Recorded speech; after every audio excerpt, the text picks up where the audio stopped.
Seigneur. À nous la puissance, par son bras puissant. À nous la force, la joie du Seigneur.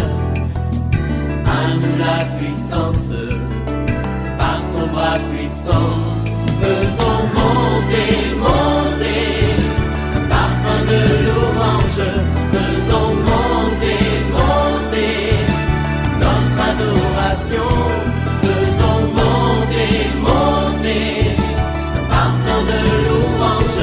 Faisons monter, monter, notre adoration. Que toute la gloire revienne au roi des rois, à Jésus-Christ, celui qui a le nom le plus puissant. Je parle à quelqu'un, n'aie pas peur de l'adversité, n'aie pas peur de ceux qui invoquent les esprits des eaux, car Jésus est au-dessus de toute puissance. Invoque-les et leurs genoux vont fléchir devant le nom de Jésus-Christ. Réveille-toi mon frère, réveille-toi ma soeur, réveille ton voisin, réveille ton mari, réveille ta femme, réveille tes frères. Nous allons prier, nous sommes à notre temps de prière OSB. Opération sous la brèche. Notre passage du jour, c'est Agé chapitre 2, versets 1 à 4. Chaque matin je me lève, je prie avec OSB. Chaque matin moi je prie avec OSB. Lisons Agé 2, 1 à 4. Le 21e jour du 7e mois, la parole de l'Éternel se révéla par Agé le prophète en ces mots. Parle à Zorobabel, fils de Shealtiel, gouverneur de Juda, à Josué, fils de Jostadak, le souverain sacrificateur, et au reste du peuple, et dis-leur, quel est parmi vous le survivant qui ait vu cette maison dans sa gloire première, et comment la voyez-vous maintenant? Telle qu'elle est, ne paraît-elle pas comme rien à vos yeux? Maintenant, fortifie-toi, Zorobabel, dit l'Éternel, fortifie-toi, Josué, fils de Jostadak, souverain sacrificateur. Fortifie-toi, peuple entier du pays, dit l'Éternel, et travaillez, car je suis avec vous, dit l'Éternel des armées. Amen. Il y a deux grandes vérités que je voudrais partager avec vous, chers amis, chers frères et sœurs de OSB. Première vérité, ce qui paraît aujourd'hui rien à nos yeux sera glorieux demain. Ne méprisons pas. Ne méprise pas ce que tu fais. Je vais parler à quelqu'un. Peut-être que tu es en train de construire une maison. Oui, actuellement, le terrain n'est même pas encore habité ou bien la contrée n'est pas encore habitée. Et il y a ceux qui te découragent. Vraiment, c'est un mauvais quartier. Mais si c'est le Seigneur qui t'a demandé de bâtir une maison, ne méprise pas. Parce que dans 2 ans, dans 4 ans, tu vas oublier ce quartier-là. Ce que l'on méprise aujourd'hui sera glorieux demain. Vous voyez, lorsque les enfants d'Israël ont commencé à rebâtir le 2e temple, ce 2e temple n'était pas encore achevé. Ils voyaient comme si c'était quelque chose de rien. Ça paraissait rien à leurs yeux. Et Dieu leur pose la question. Voyez, au verset 3. Quel est parmi vous le survivant qui ait vu cette maison dans sa gloire première? Et comment la voyez-vous maintenant? Comment la voyez-vous maintenant? Je vais dire à une sœur, il y a un frère qui t'a demandé la main. Parce qu'il vient de finir ses études, il n'a pas encore une belle voiture, il n'a pas encore un bon travail. Hein? Ce mariage te paraît comme rien. Mais si ça vient de Dieu, si tu refuses, tu vas regretter. Parce que ce qui vient de Dieu est toujours glorieux. Mais la gloire va apparaître peut-être dans 3 ans, 4 ans, 5 ans. Vous voyez, ce que tu méprises aujourd'hui, demain, sera glorieux. Le Seigneur pose la question. Telle qu'elle est, ne paraît-elle pas comme rien à vos yeux? Les temples qu'ils étaient en train de bâtir, comme ce n'était pas encore fini, paraissaient comme étant rien. C'est ce qui se passe aujourd'hui. Lorsque, par exemple, vous êtes en train de bâtir, ceux qui sont dans le logement, ils savent. Quand, par exemple, on est au niveau de la fondation, ou bien on a fini les gros travaux, on n'a pas encore fait la finition. Parfois, on peut mépriser, il n'y a pas de porte, il n'y a pas de fenêtre. Mais quand on va arriver à l'étape finale, quand on va faire la finition, quand on va mettre les fenêtres, quand on va mettre les portes, quand on va mettre les carreaux, quand on va mettre l'électricité, quand on va mettre les sanitaires, c'est maintenant que tu verras la beauté de la maison.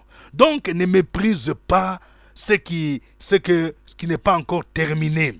Mais il faut avoir la vision de Dieu. Il faut voir les choses telles que Dieu les voit. Ce que tu méprises aujourd'hui sera glorieux demain. Deuxième vérité. Nous devons nous fortifier dans le Seigneur et travailler, sachant que Dieu est avec nous. Quand vous êtes engagé dans un projet, peut-être que tu as un projet de démarrer une entreprise. Au début, ce sera toujours difficile. Peut-être que tu as un projet de commencer un ministère. Au début, ce sera toujours difficile. Mais c'est le travail qui paye. Dieu ne bénit pas les paresseux. Vous voyez, les enfants d'Israël, sous la houlette de Zorobabel, étaient engagés dans la reconstruction du deuxième temple. Mais Dieu demande les deux instructions. Première instruction, il dit, fortifiez-vous. Quand Dieu demande à ses enfants, à son peuple de se fortifier, ça veut dire qu'ils avaient la tendance d'être découragés. Je vais parler à quelqu'un. Lorsque tu es abattu, lorsque tu es découragé, quand tu as un problème, mais ne t'imagine pas que tu auras la solution. Dieu te demande de te fortifier. Je vais parler à une sœur. On t'a dit que ton mari a un enfant au dehors. On t'a dit que ton mari a une maîtresse. Peut-être que toi-même, tu n'as même pas encore d'enfant. Et il y a une voix qui te dit, ça ne vaut pas la peine. Comme tu n'as pas d'enfant, il faut quitter cet homme. Mais le Seigneur t'a promis que tu auras un enfant. Écoute bien, l'histoire de Sarah. Dieu avait promis l'enfant à Sarah. Plusieurs années se sont écoulées. Et à ce moment-là, Abraham a pris Ismaël. Abraham a pris Agar, qui était sa servante, comme épouse. Et de cette union est sorti Ismaël. Mais Ismaël n'était pas le fils de la promesse. Sarah n'était pas découragée. Sarah attendait toujours l'accomplissement de la promesse. Attends l'accomplissement de la promesse. Ton Isaac vient. Ne sois pas abattu. Fortifie-toi. Mais il faut te fortifier dans le Seigneur. Il faut demeurer dans la présence de Dieu. Il faut demeurer dans la prière. Ne sois pas abattu. N'abandonne pas. Fortifiez-vous, dit le Seigneur. Deuxième instruction, il dit travailler. Travailler. Oui, si vous voulez voir la gloire de Dieu dans ce que vous faites, il faut travailler. Je vais dire à un étudiant, écoute-moi bien. Oui, si tu veux réellement finir tes études, tu veux devenir major, il y a cette possibilité d'être major. Il faut travailler. Toi qui veux passer un concours, le concours de l'ENA, le concours de la fonction publique, le concours de la gendarmerie, la police, il faut travailler, il faut te documenter, il faut étudier. Il ne faut pas dire oui, je vais chercher quelqu'un, je vais corrompre. Non, un chrétien ne doit pas faire ça, il faut travailler. Travailler. Oui, je vais dire à quelqu'un, on vient de t'embaucher comme secrétaire, on vient de t'embaucher comme comptable. C'est pour relever les défis. Oui, ne sois pas nonchalant. Il faut travailler. Quand tu vas travailler, tu vas faire des recherches, tu vas relever des grands défis. Oui, quand tu vas travailler, tu verras. Peut-être qu'au départ, on te propose un salaire qui semble être minime. Mais avec le travail, tu verras. Tes patrons seront satisfaits. Et le Seigneur fera que tes patrons vont majorer ton salaire. Mais tout ceci, c'est avec le travail. Dieu veut que nous puissions travailler, même dans l'église. Si nous voulons que le ministère aille de l'avant, si tu veux que ton église, ton ministère aille de l'avant, il faut travailler. Travailler, c'est chercher la face de Dieu. Travailler, c'est préparer les enseignements, préparer les messages, faire des recherches, chercher la face de Dieu. Dieu ne bénit pas les paresseux. Donc nous devons travailler. La Bible dit que celui qui ne travaille pas ne mange pas non plus. Dieu lui-même nous a donné le modèle du travail. Dieu lui-même nous a montré le modèle du travail. Pour créer, il a travaillé pendant 6 jours. Et c'est le 7e jour qu'il se reposa. Donc nous devons suivre l'exemple de Dieu. Même l'exemple de Jésus qui pouvait dire, mon Père agit jusqu'à maintenant. Moi aussi j'agis. Bien-aimés dans le Seigneur, si nous voulons donc voir la gloire de Dieu dans ce que nous faisons, nous devons être des travailleurs et nous devons nous fortifier dans le Seigneur. Que le nom du Seigneur soit béni. Que le nom de Jésus soit glorifié, soit magnifié. Nous allons le glorifier, nous allons le louer à travers ces cantiques.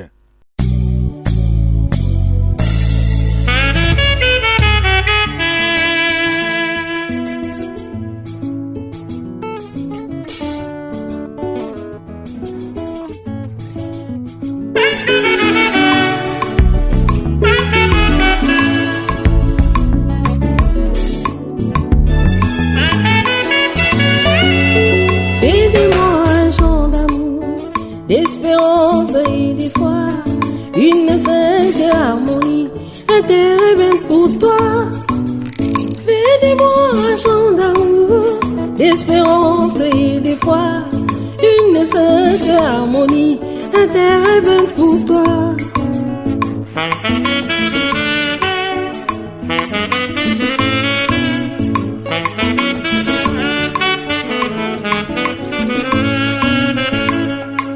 Établi une alliance pour me rendre heureux. Toi, Seigneur, tu me l'as dit, car tes promesses pour moi, Seigneur, ne changeront jamais. Fais de moi un chant d'amour, d'espérance et de foi, une sainte harmonie, un terrain pour toi.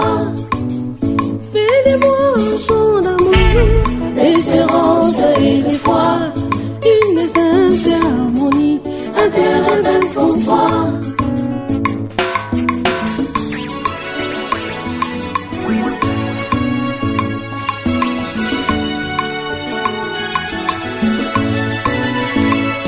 Je t'ai vu faire, je t'ai vu être, j'ai envie d'être comme toi. En toutes choses dans ma vie, en toutes choses dans ma vie, que je parle, que je cause, que je chante, que je vive, que tout en moi te ressemble et devienne un parfum pour toi, Seigneur, je te prie. Un chant d'amour, fais de moi d'espérance et de foi, une sainte harmonie. Je veux être un terrain pour toi, oh. Un chant d'amour, je t'en prie, que la mélodie de ma vie chante pour toi, Jésus. Un terrain pour toi.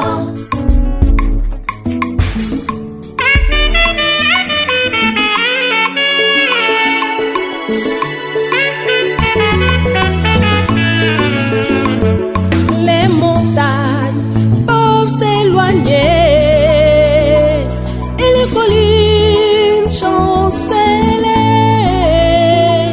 mais ton amour pour moi, Seigneur, ne changera jamais.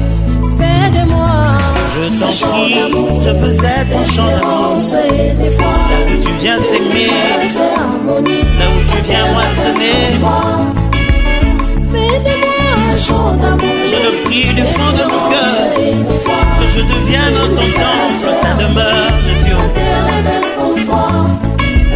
Yesu lakisanga kolimbo na yo, lakisanga makasi na yo, lakisanga monene na yo, nalinga yo. Bongo bolingo ingela na motema, ingela na molimo, ingela na motema, mpe na libota nyonso kama.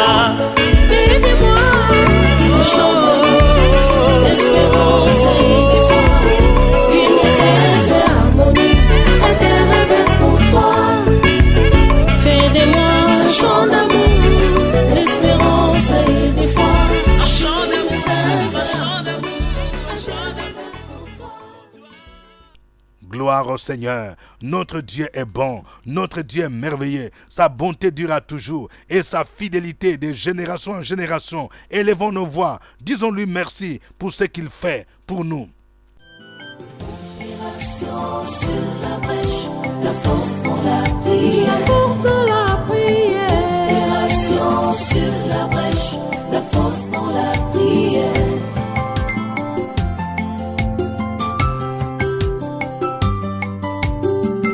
OSP. Opération sur la brèche, la force pour la prière. Force de la prière. Opération sur la brèche,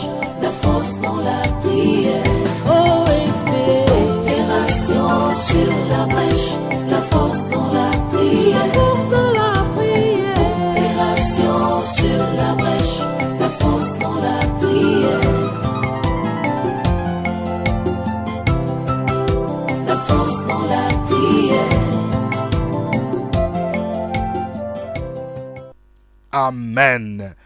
Nous rappelons que nous sommes à notre émission de prière matinale OSB, acronyme qui veut dire Opération sur la brèche. Au microphone, votre serviteur de tous les jours, révérend docteur Dieudonné Ngumbi. C'est pour nous un réel plaisir de vous savoir très nombreux à l'écoute de OSB. Vous qui nous recevez à l'intérieur de la Côte d'Ivoire, à Bengourou, vous qui nous recevez à Boaké, vous qui nous recevez à Man, à Yamoussoukro, à l'intérieur du pays, que Dieu vous bénisse. Restez fidèles à OSB. Je voudrais aussi saluer tous ceux qui reçoivent OSB, qui prient avec OSB, au Congo RDC, à Kinshasa, à Kisangani, à Bukavu, à Goma, oui, à Lubumbashi. Tous ceux qui prient avec nous à Luanda, oui, que Dieu vous bénisse. Tous ceux qui prient avec nous au Gabon, tous ceux qui prient avec nous au Maroc, tous ceux qui prient avec nous au Cameroun, tous ceux qui prient avec nous en France, en Belgique, en Allemagne, en Angleterre, au Canada, aux États-Unis. Que Dieu vous bénisse. Nous rappelons que OSB est disponible maintenant sur YouTube. Oui, abonnez-vous sur YouTube pour recevoir OSB. Chaque 5 heures temps universel, vous pouvez prier en direct avec OSB. Et si vous avez un témoignage, veuillez nous le faire parvenir. Envoyez un chat ou bien un audio pour nous dire ce que Dieu fait dans votre vie à travers OSB. Notre passage du jour, c'est Agé chapitre 2, versets 1 à 4. Nous allons prier le Seigneur, afin que Dieu change notre vision, afin que nous puissions voir la gloire de Dieu, que nous ne puissions pas mépriser ce que nous faisons aujourd'hui, ce qui paraît comme rien à nos yeux, que Dieu lui-même nous éclaire, que nous puissions voir sa gloire qui va venir au nom de Jésus-Christ. Prions le Seigneur. Sur la brèche, la force dans la prière, la force dans la prière. Opération sur la brèche, la force dans la prière.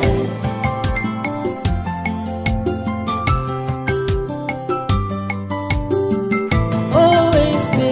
Opération sur la brèche, la force dans la prière, la force dans la prière. Opération sur la brèche, la force dans la prière. Sur la brèche, la force dans la prière, la force dans la prière. Opération sur la brèche, la force dans la prière, la force dans la prière.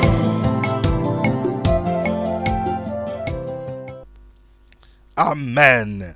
Nous allons prier pour tous ceux qui sont découragés, qui sont engagés dans un projet, mais ils sont découragés à cause des obstacles, à cause des problèmes de toutes sortes. Ceux qui se préparent au mariage, ils connaissent beaucoup d'obstacles. Ceux qui veulent démarrer les entreprises, les étudiants, les élèves qui sont découragés. Nous allons prier afin qu'ils se fortifient. Le Seigneur dit, fortifiez-vous. Prions le Seigneur et brisons, chassons l'esprit d'abattement, de découragement au nom de Jésus. Sur la brèche, la force dans la prière, la force dans la prière. Opération sur la brèche, la force dans la prière.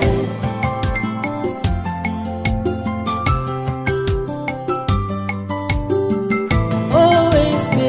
Opération sur la brèche, la force dans la prière, la force dans la prière. Opération sur la brèche, la force dans la prière. Sur la brèche, la force dans la prière, la force dans la prière. Opération sur la brèche, la force dans la prière, la force dans la prière.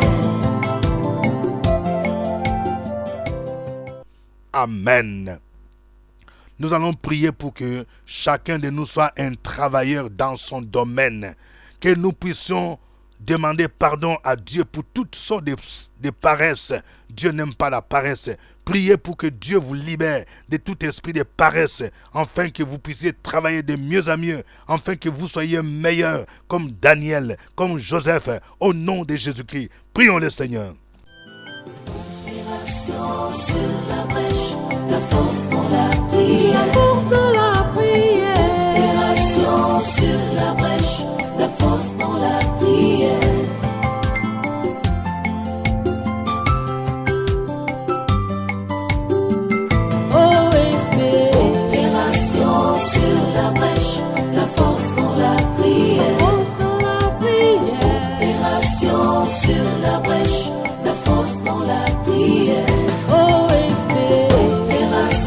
sur la brèche, la force dans la prière. Opération sur la brèche, la force dans la prière. La force dans la prière.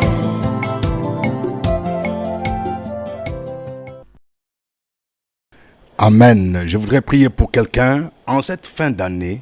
Je voudrais prier pour quelqu'un afin qu'il soit sous la protection divine.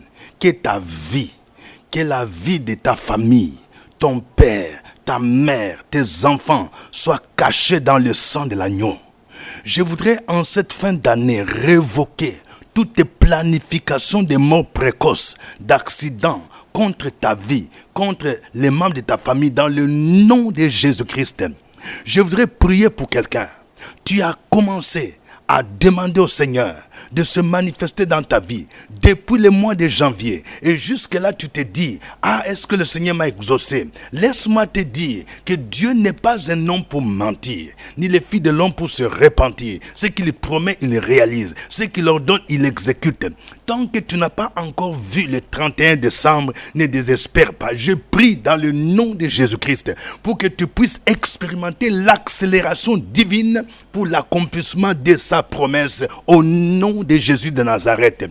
Je prie pour quelqu'un afin que le ciel s'ouvre sur toi, afin que tu puisses avoir une percée financière pour réaliser tes projets dans le nom de Jésus-Christ. Je prie pour quelqu'un qui est abattu. Tu te poses des questions. Est-ce que Dieu m'écoute? Est-ce que Dieu m'exauce? Laisse-moi te dire que Dieu va se souvenir de toi. Il va se souvenir de tes prières. Il va se souvenir de tes offrandes. Tu as soutenu l'œuvre de Dieu. Tu as soutenu les serviteurs de Dieu. Dieu se souvient de toi. Il va agir au temps convenable. Car la Bible dit, ne nous lassons pas de faire du bien, car nous moissonnerons au temps convenable. Je déclare que la saison qui arrive est une saison de la moisson pour toi. Au nom de Jésus, persévère et tu verras la gloire de Dieu. À lui soit l'honneur, la gloire, au nom de Jésus-Christ. Amen. C'était OSB. Nous espérons vous retrouver demain. Au revoir. À nous la force, la joie du Seigneur. À nous la puissance, par son bras puissant. À nous la force, la joie du Seigneur. À nous la puissance, par son bras puissant. Faisons